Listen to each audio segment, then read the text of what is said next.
आप अगर अपनी पढ़ाई को पुरानी पद्धति से ही करते रहिएगा तो हम लोग जो सपना देख रहे हैं कि हमारा भारत विकसित हो, ये थोड़ा सा असंभव सा लगता है।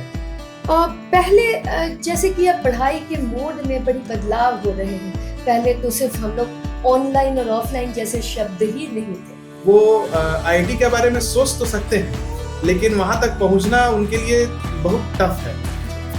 और यहाँ के बच्चे, यहाँ के टीचर, यहाँ का लैब, यहाँ का मशीन इक्विपमेंट्स इतने अत्याधुनिक हो चुके हैं कि अच्छे भारत के प्राइवेट कार का जो स्कूल था, लोग उसको चरवाहा विद्यालय के नाम से जानते थे। जी जी, आप एक ऐसे गांव से आते हैं जहां एक बहुत ही जागृत देवी मंदिर है। बोलते हुए भी मुझे सिहरन हो रही है, जैसा हमने सुना है। और उस देवी मंदिर की पूरी व्यवस्था आपके परिवार के साथ है। और इसके साथ साथ एक और बड़ी बात जो हमने सुनी वो ये कि पिछले 100 वर्षों से आपके परिवार में कोई भी तरह का बंटवारा नहीं हुआ। पास आउट होने के बाद मैं उसका इंडियन कोस्ट गार्ड में रिटर्न हुआ। फिजिकल के लिए वो कलकत्ता गया। तो जब वो हाई जंप का उसका चल रहा था कंपटीशन, तो उसमें उस दरमियान में मैम उसका थाई का जो बोन था वो फ्रैक्चर कर गया। हम 1 साल में वो कंटिन्यूस लगा रहा और फिर उसने एनपीसीआईएल और बहुत सारे गवर्नमेंट एग्जामिनेशंस को क्रैक किया। आज फाइनली वो एनपीसीआईएल में मैं। नमस्कार, स्वागत है आप सभी का एक और एपिसोड जियो जिंदगी विद अपराजिता। और मैं हूँ अपराजिता। आज हमारे साथ स्टूडियो में एक खास मेहमान है, विश्वजीत रंजन जी, जो पॉलिटेक्निक एकेडमी के मैनेजिंग डायरेक्टर हैं। सर, स्वागत है आपका। नमस्ते अपराजिता जी, आपका बहुत बहुत धन्यवाद। आपके शो में आके काफी अच्छा लग रहा है जी।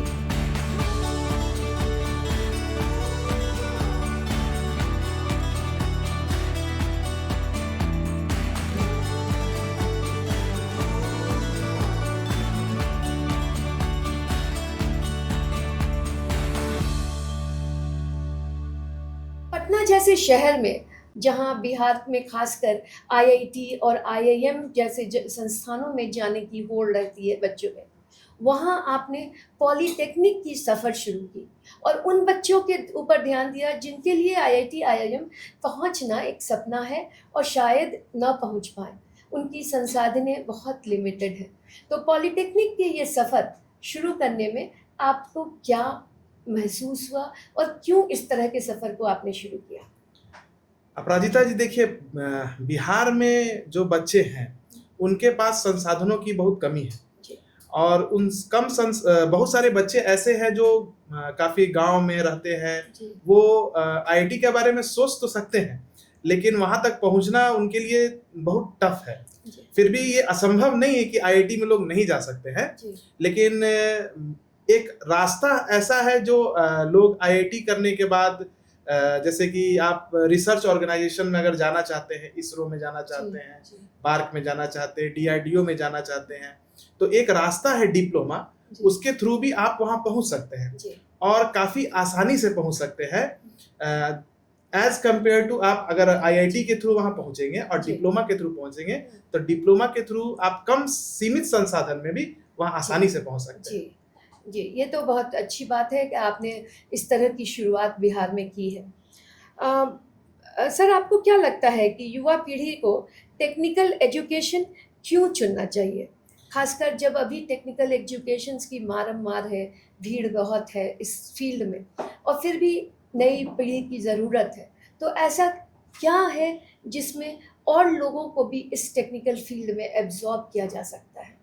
देखिए अपराजिता जी, आज का जो समय है जहाँ पर हम लोग ये सोच रहे हैं कि हमारा भारत कैसे तरक्की करेगा, तो ये समय टेक्नोलॉजी के युग का है। तो आप अगर टेक्नोलॉजी से जुड़िएगा नहीं, आप अगर अपनी पढ़ाई को पुरानी पद्धति से ही करते रहिएगा, तो हम लोग जो सपना देख रहे हैं कि हमारा भारत विकसित हो, ये थोड़ा सा असंभव सा लगता है। लेकिन अगर हमारी एजुकेशन सिस्टम में टेक्निकल डिग्री का महत्व अगर बढ़ने लगे, लोगों का रुझान टेक्निकल डिग्री पर अगर आने लगे, तो हमारी जो युवा पीढ़ी है वो आने वाले समय में भारत के विकास में काफी ज्यादा अपना योगदान दे पाए। क्या खूब आपने कहा। और सही में बिहार के साथ विकसित होने के साथ साथ देश को भी विकसित होने के लिए टेक्निकल एजुकेशन की पढ़ाई तो जरूरी है। बिल्कुल अपराजिता जी, आप अगर इतिहास के पन्ने से अगर बिहार का जो कंट्रीब्यूशन उसको हटा दें, तो भारत का कल्पना करना थोड़ा-सा मुश्किल रहेगा। क्योंकि भारत के सफलता में बिहार का योगदान जो है वो काफ़ी ज़्यादा अधिक है। और फिर युवाओं को प्रेरित करने के लिए आप जैसे युवा खुद हो, तो बिहार तरक्की की ओर ज़रूर चल पड़ेगा। पहले जैसे कि अब पढ़ाई के मोड में बड़ी बदलाव हो रहे हैं। पहले तो सिर्फ हम लोग ऑनलाइन और ऑफलाइन जैसे शब्द ही नहीं थे, लेकिन अब ऑनलाइन ऑफलाइन भी है, और कई बार ऑनलाइन की सुविधा बहुत आसानी से टीचर्स को हो जाती है, तो और स्टूडेंट्स भी काफ़ी जुड़ जाते हैं। तो आपको क्या लगता है कि ऑनलाइन ऑफलाइन की पढ़ाई में कहीं कोई अंतर है, या दोनों साथ में चल सकते हैं? ऑनलाइन ऑफलाइन में अंतर तो है अपराजिता जी। बच्चों के लिए पढ़ाई काफ़ी आसान हो गया है, और कहें तो टीचर के लिए थोड़ा-सा चैलेंजिंग हो गया है। आज के इस ऑनलाइन माध्यम से बच्चे भारत के सर्वश्रेष्ठ शिक्षक से पढ़ सकते हैं। उनके पास एप्लीकेशन या और भी ऑनलाइन लर्निंग प्लेटफॉर्म है, उनसे जुड़ के आप बेहतरीन से बेहतरीन शिक्षक, जिनके पास पहुंच के पढ़ना ऑफलाइन में एक असंभव था, वो आज के डेट में ऑनलाइन के माध्यम से संभव हो गया है। टीचर के लिए काफ़ी चैलेंजिंग हो गया है कि ऑनलाइन में पढ़ाना। एक्चुअली होता यह है कि पहले के समय जब ऑफलाइन क्लासेस होते थे, बच्चे आते थे, टीचर पढ़ाते थे, तो बच्चे लोग उतना नॉनसेंस क्रिएट नहीं करते थे, और एक इमोशनल कनेक्ट हो जाता इमोशनल कनेक्ट रहता था। आज के डेट में कि ऑनलाइन में पढ़ा रहे हैं, उस समय इतना कमेंट आने लगेगा कि आप उसको रिप्लाई नहीं कर सकते हैं, और बच्चों के मन में ये हो गया है कि वो एक रिस्पेक्ट जो था टीचर या गुरु शिक्षा जो एक परंपरा था, वो ऑनलाइन में थोड़ा-सा कम हो गया है। जी, आप ये सही कह रहे हैं।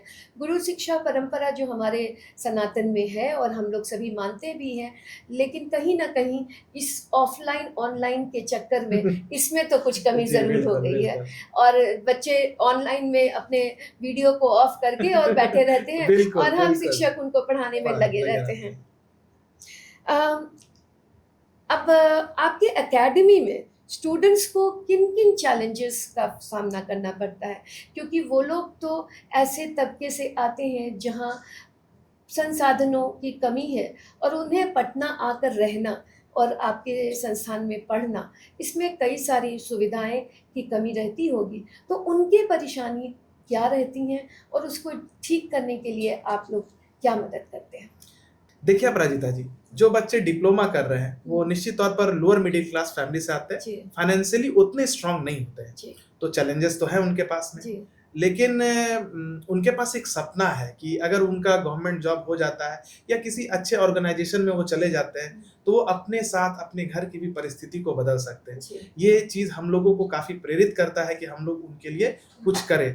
तो जैसा संभव हो पाता है हम लोग उनके लिए प्रयासरत रहते हैं। हमारे इंस्टीट्यूशन में एक फीस तो रहता है, भाई पढ़ा रहे तो फीस तो देना पड़ता है, लेकिन ये फीस बाध्य नहीं है कि आपको देना ही है। अगर फीस नहीं भी है तो हम लोग का ये प्रयास रहता है कि बच्चों की पढ़ाई फीस के लिए ना रुके, और जिस तरह से भी हम लोग हर संभव प्रयास हो उनके लिए तत्पर रहते हैं, हर परिस्थिति में उनके साथ जुड़े रहते हैं। ये बहुत ही अच्छी परंपरा है आपके यहाँ की, कि फीस देने की ज़रूरत तो है, उसी से एकेडमी चलती है, लेकिन कहीं अगर उनको कुछ कमी है तो सभी लोग आप लोग सभी उनको मदद करते हैं। ऐसे भी स्टूडेंट्स हैं मैम जिनके फादर वगैरह अगर नहीं रहते तो उनको हम लोग फ्री ऑफ कॉस्ट पढ़ाते हैं, उनसे फीस नहीं लेते हैं। ऐसी कोई यादगार पल जो एकदम आपके जहन में बैठ गया हो और वो बच्चा कभी भुलाए नहीं भूलता है? ऐसे तो कई सारे लोग होंगे, मगर कोई एक स्पेशल बच्चे जो आपके दिल और जहान में बैठा हुआ हो? बच्चे तो मैम बहुत है ऐसे जिनकी कहानी काफी प्रेरणादायक है। एक बच्चे का नाम लेने से हो सकता है कि मैम दूसरों का नाम ना ले तो ये थोड़ा अच्छा नहीं लगता, लेकिन हाँ सभी बच्चे मेरे लिए बहुत अच्छे हैं। एक बच्चा, सभी बच्चों का मैम स्ट्रगल अलग है मैम, और किन्हीं का स्ट्रगल किन्हीं से कंपेयर नहीं कर सकते, सबका स्ट्रगल अपने आप में लाइफ में रहा है मैम। एक बच्चा है जिनकी कहानी मैं आप लोगों के साथ साझा करूंगा। एक रजनीश नाम का मेरा स्टूडेंट है मैम, अभी वो NPCIL में है। काफी स्ट्रगल से, फाइनेंशियली बहुत स्ट्रांग नहीं था मैम, काफी स्ट्रगल से वो हमारे यहाँ आके पढ़ा। पास आउट होने के बाद मैम उसका इंडियन कोस्ट गार्ड में रिटर्न हुआ। फिजिकल के लिए वो कलकत्ता गया, जी तो जब वो हाई जंप का उसका चल रहा था कंपटीशन, जी जी। तो उसमें उस दरमियान में मैम उसका थाई का जो बोन था वो फ्रैक्चर कर गया। अरे रे। हम लोगों को सूचना मिला, हाँ, हम लोगों से जो भी हर संभव प्रयास था हम लोगों ने किया, जी उसका जो भी सहायता हम लोग कर सकते थे जी। हम लोग किए। हम्म, वो फिर पटना आया, लड़का काफ़ी डिप्रेस हो गया था, हम जी लोग उसको मोटिवेट किए थे, करते रहते थे। वो 6 महीना तो खैर मैम बेड पर रहा, लेकिन अपनी पढ़ाई को नहीं छोड़ा। जी हम लोग से भी जो भी माध्यम से हम उसका मदद कर सकते थे करके उसका जी मदद किए।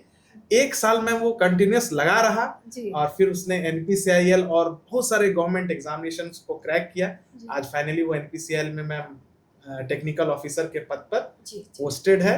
और हम्म, ये कहानी उसकी कहानी से मैम हम लोग काफ़ी इंस्पायर होते हैं जी कि किसी भी परिस्थिति में आदमी को हिम्मत नहीं हारना चाहिए। जी जी, ये तो बहुत ही प्रेरणादायक और कहानी मैम है। डिप्लोमा के छात्र जो बिहार के छात्र हैं ना मैम, जी वो बहुत मेहनती है, जी और हर छात्र के साथ अपना एक स्ट्रगल है, जी जिसको वीडियो में शायद बयां करना बहुत मुश्किल जी है। जी। नहीं, ये आपके चेहरे, आपके हाव-भाव ही बता दे रहे हैं कि आप अपने स्टूडेंट्स के साथ किस तरह से जुड़े हुए हैं।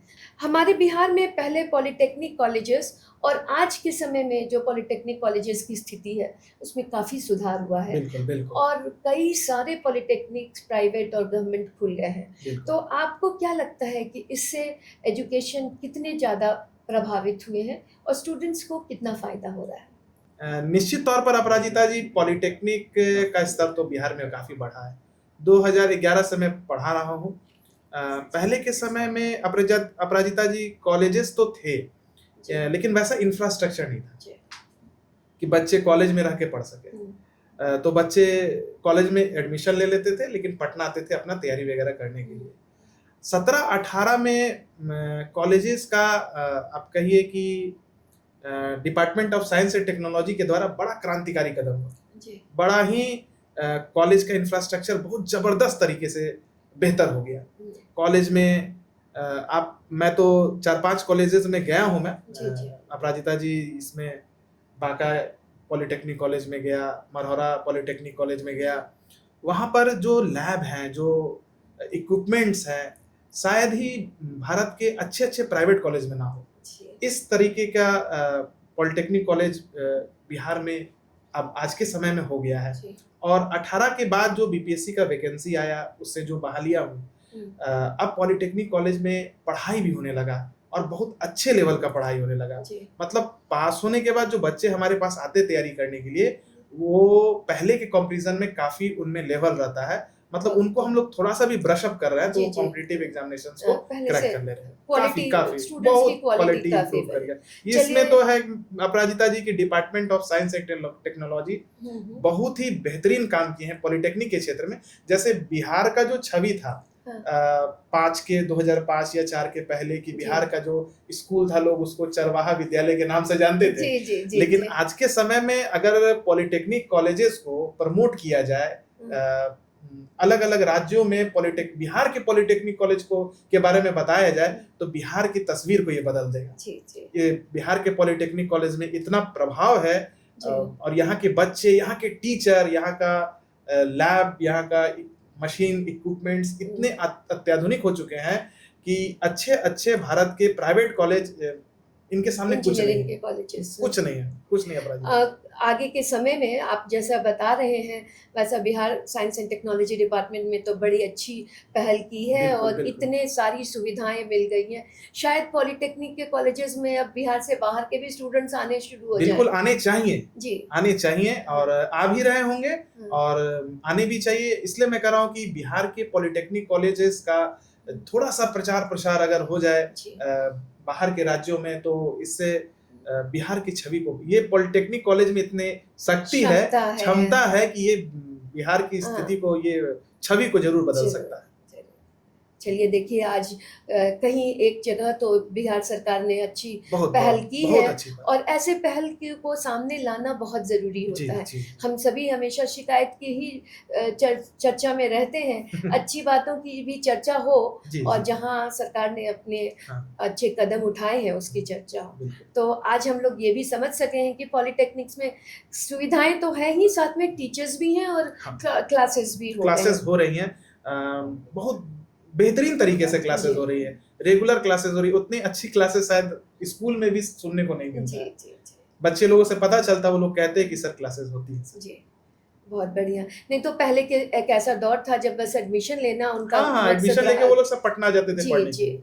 जी, वो दौर भी था, हम लोगों ने देखा है, और जी, आज भी ये दौर है कि बच्चे वहीं रहते हैं, अपने कॉलेजेस में अच्छे से पढ़ाई करते हैं, और पढ़ने के बाद जब पटना आते हैं तो उनका अलग लेवल होता है। जी। और वो लोग बोलते हैं कि सर कॉलेज में अच्छी पढ़ाई होती है। और क्या उनको हॉस्टल की भी सुविधा मिलती है? ये बहुत बड़ी बात है। अच्छा, मतलब ये जो भी कॉलेजेस हैं, जी। हर डिस्ट्रिक्ट में पॉलिटेक्निक कॉलेज है और हर कॉलेज में हॉस्टल है। अच्छा, गर्ल्स अच्छा। के लिए अलग व्यवस्था है, हाँ। बॉयज़ के लिए अलग व्यवस्था है, और जी। बहुत शानदार व्यवस्था है। देखिए, ये सारी जानकारियाँ कहीं न कहीं दबी हुई थी, कुछ लोगों में सीमित थी। यहाँ से ये जानकारी तो जी, मिल रही जी, है, और बिल्कुल। गर्ल्स हॉस्टल अलग है, ये भी एक अलग सुविधा है जी, सभी को बिल्कुल। लिए। जो स्टूडेंट्स वहाँ से निकलते हैं, वो आपको क्या लगता है प्लेसमेंट का रिकॉर्ड किस तरह का है? कितने परसेंटेज अराउंड प्लेस हो जाते होंगे और कितने हायर एजुकेशन की तरफ बढ़ते हैं? मैम प्लेसमेंट का रिकॉर्ड तो अच्छा ही है। बिहार में तो अब पॉलिटेक्निक कॉलेजेस में प्लेसमेंट भी होने लगा है। जी, लेकिन जो बिहार के स्टूडेंट हैं मैम, उनका रुझान सरकारी नौकरी के प्रति ज़्यादा जी, रहता है, जी, और वो लोग निकाल भी लेते हैं। जी, मैम इस 15 साल के टीचिंग कैरियर में अभी तक लगभग 1000 की संख्या में तो मेरे इंस्टीट्यूट से बच्चे पब्लिक सेक्टर ऑर्गेनाइजेशन में वर्क जी, कर रहे हैं। जी, तो पॉलिटेक्निक तो एक ऐसा क्षेत्र है जी, जिसमें मैंने स्वयं ये देखा है कि पढ़ने के बाद सरकारी नौकरी लगता है। जी, जी। तो अच्छी बात है कि सरकारी नौकरी की तरफ रुझान उनकी है और निकाल भी रहे हैं। हाँ, प्राइवेट नौकरी में भी बच्चे में अगर टैलेंट होता है तो अच्छे-अच्छे ऑर्गेनाइजेशन, टाटा है, जी, जिंदल है, इन्फोसिस है, कैपजेमिनी, वहाँ बच्चे प्लेस्ड हो रहे हैं। जी, जी। कॉलेज के थ्रू प्लेस्ड हो रहे हैं। अच्छा, और क्या इनमें कुछ आत्मनिर्भरता जैसे स्टार्टअप्स की दुनिया, ये लोग क्या स्टार्टअप्स की दुनिया की तरफ अगर नज़र इन उठाते हैं? स्टार्टअप की बिल्कुल, बच्चे तो पॉलिटेक्निक के काफ़ी टैलेंटेड हैं। जी, अगर इनको थोड़ा-सा भी अवसर मिल जाए, हाँ, तो ये कमाल कर सकते हैं। जी, जी। बिल्कुल कर सकते हैं। तो इन्हें भी स्टार्टअप्स की हाँ, सुविधा मिले मिले, और हाँ, हाँ। कुछ प्रोत्साहन राशि भी मिले बिल्कुल, ताकि वो लोग बिल्कुल, शुरू कर बिल्कुल। सकें। ज़बरदस्त, ज़बरदस्त। जी, जी।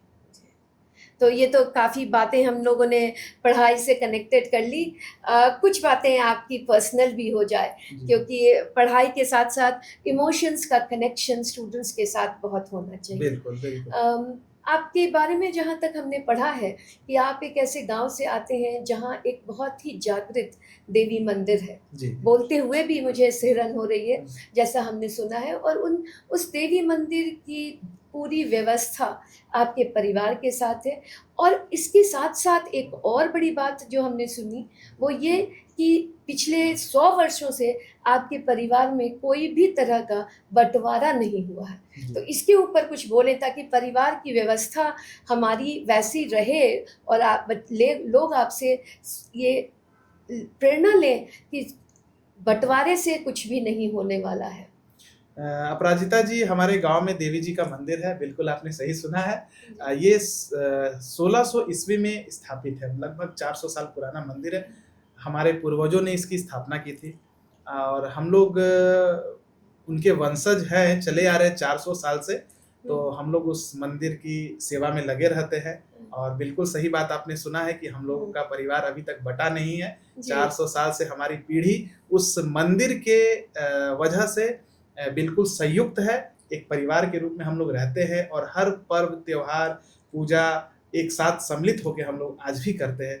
बिल्कुल ये सच्चाई है, और इसे कहने में हमें काफ़ी गर्व भी महसूस होता है कि हम उस परिवार में जन्मे हैं, उस परिवार के एक अंश हैं, जहाँ पर आज के समय में जो एकांगी परिवार का जो सिस्टम आ रहा है, तो ये कहने में हमें बहुत गर्व महसूस होता है कि हम लोग उस परिवार के अंश हैं, जहाँ पर आज भी हम लोग 400 साल से हमारा परिवार एकदम संयुक्त होके आ रहा ये है। तो बहुत ही ज़्यादा प्रेरणादायक है। और वो मंदिर में शक्ति है, जी, अपराजिता जी। जी, वो मंदिर में शक्ति है। हुँ, जो भी व्यक्ति वहाँ पर सर झुका के माँगता है, जी, उसकी मुरादें पूरी होती हैं। जी। वो तो एक बार अपने मंदिर और गाँव का नाम भी बता दें। जी, ये मंदिर बाँका जिला में पड़ता है, हाँ, टिंडिया महारानी के नाम से प्रचलित है। अच्छा, टिंडिया महारानी। जी, हरिवल्लभ लाल दास करके एक बहुत बड़े पुजारी थे, जी, उन्होंने इस मंदिर की स्थापना की थी। जी, जी। देवी की शक्ति ही है जी जो 400 वर्षों से आपके परिवार को इस तरह से जोड़ कर रखा है। जी और वो इस समय जब सिंगल फैमिली की व्यवस्था ज़्यादा हो गई है, तो लोगों को तो ये देखने का विषय है कि 400 साल से परिवार न बटा हो और एक साथ एक जगह एक मत होकर 3 जनरेशन आपके परिवार के सब साथ रह रहे हैं। बड़ी अच्छी बात है ये। आखिर में आप क्या चाहेंगे बिहार के युवाओं के लिए? अगर कोई एक इच्छा आपसे पूछी जाए, क्या लगता है कि उनको क्या मिलना चाहिए, कैसे होना चाहिए? एक संदेश उनके लिए। बिहार के जो युवा हैं अपराजिता जी, इनको अगर पढ़ाई का अवसर मिले, जी, पढ़ाई की सुविधा मिले, तो ये युवा बिहार की तस्वीर, बिहार की तकदीर सब कुछ बदल सकते हैं। जी, इनमें ये काबिलियत है। जिस समय बिहार में एजुकेशन सिस्टम एकदम चौपट था, जी, जी, उस समय भी सबसे ज़्यादा यूपीएससी में जो छात्र निकलते थे जी, वो जी। बिहार के थे। अगर इन्हें सुविधा दी जाए तो बिहार का तो कायाकल्प होगा ही, और अगर बिहार का होगा तो फिर हमारे जी, भारत जी, देश का भी। जी, जी। बहुत बहुत अच्छा लगा आज आपसे बात करने के लिए और आगे भी हम जुड़े रहें और एक कोशिश तो ज़रूर होगी कि आपके मंदिर, गाँव के मंदिर के दर्शन हम लोग ज़रूर ज़रूर, करें ज़रूर। और सभी लोग हम लोग जुड़े रहें। पॉलिटेक्निक की व्यवस्था बेहतर है, ये भी अलग लोगों को बताने की ज़रूरत है। बिल्कुल, बिल्कुल। तो बहुत-बहुत धन्यवाद आपका यहाँ आने के लिए और आगे हम सफ़र की शुरुआत यहाँ से करते हुए सफ़र को आगे लेकर चलें। जी, धन्यवाद अपराजिता जी। धन्यवाद। तो अभी हम बात कर रहे थे विश्वजीत रंजन जी के सफ़र के और उनकी शिक्षा और अनुभव हमें प्रभावित करते हैं क्योंकि उन्होंने एमटेक जैसे एडवांस्ड टेक्निकल डिग्री हासिल की और हासिल करने के बाद आपने ज्ञान को दूसरों के तक पहुंचाने का फैसला लिया। बिहार के युवाओं को क्वालिटी एजुकेशन और प्रैक्टिकल स्किल्स देने पर जोर दिया ताकि स्टूडेंट्स सिर्फ थ्योरी ही नहीं बल्कि रोजगार के लायक बन सकें और वो हमेशा अपने नए राह को चुन सकें। उनका सफ़र दिखाता है कि सपने देखने के बाद उन्हें पूरा करने के लिए लगातार मेहनत और सही दिशा की ज़रूरत होती है।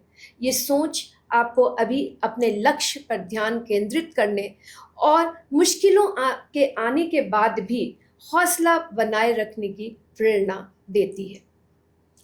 उन्होंने टेक्निकल एजुकेशन के प्रैक्टिकल और इंडस्ट्री ओरिएंटेड अप्रोच को अपनाया है जिससे आप सीख सकते हैं कि केवल डिग्री ही नहीं बल्कि रोजगार के लायक स्किल्स और रियल वर्ल्ड नॉलेज बहुत ज़्यादा ज़रूरी है।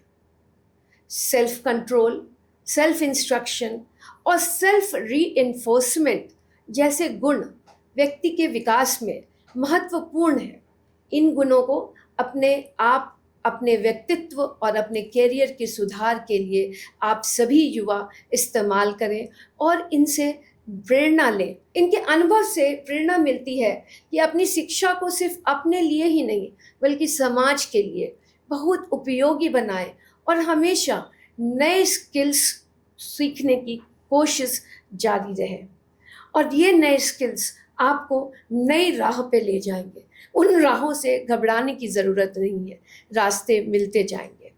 इस प्रकार उनका सफ़र और अनुभव आपको मेहनत, लगन, सही दिशा और सामाजिक योगदान की तरफ प्रेरित करता है जो आपकी पर्सनल ग्रोथ के लिए बहुत ही महत्वपूर्ण है। आप सभी इस एपिसोड में जुड़े, आप सभी का बहुत बहुत धन्यवाद और धन्यवाद विश्वजीत जी का जो अपने अनुभव और विचार हमसे शेयर करने के लिए यहाँ तक आए और हमारे इस चैनल के साथ जुड़े। अब हम बिहार के नौजवानों को समर्पित कुछ चंद शब्द कहना चाहेंगे। उठो जवानों, बढ़ो जरा, अब समय है कुछ कर दिखाने का, सपनों को सच करने का, अपने दम पर आगे बढ़ने का। मैथिली, मगध या अंग की बात हर कोने में छिपी है सौगात। इतिहास गवाह है, वीरों और ज्ञान की भूमि है, तप की धरती, बुद्ध महावीर चाणक्य यहाँ है। क्यों न झलके जोश हमने, तुम में भी है वही आग, उस आग को जलाए रखो। किसी पे न छोड़ो अपनी राह खुद बनाओ। तकनीक कला, खेती के नाम पे हर क्षेत्र में रखो अपना ऊंचा नाम। तुम बिहार को बना सकते हो विशेष। मेहनत से बदलो तकदीर बिहार की और देश की। तुम ही हो आशा, तुम ही हो शक्ति, बिहार की नव प्रभा की भक्ति। चलो बढ़ो, अब वक्त है, यही बिहार करेगा उड़ान नई। जय बिहार, जय युवा शक्ति। तो दोस्तों, यही हमारा आज का एपिसोड। मिलते हैं अगले हफ्ते एक नए मेहमान के साथ। तब तक के लिए जियो जिंदगी खुलकर और जियो जिंदगी विथ अपराजिता।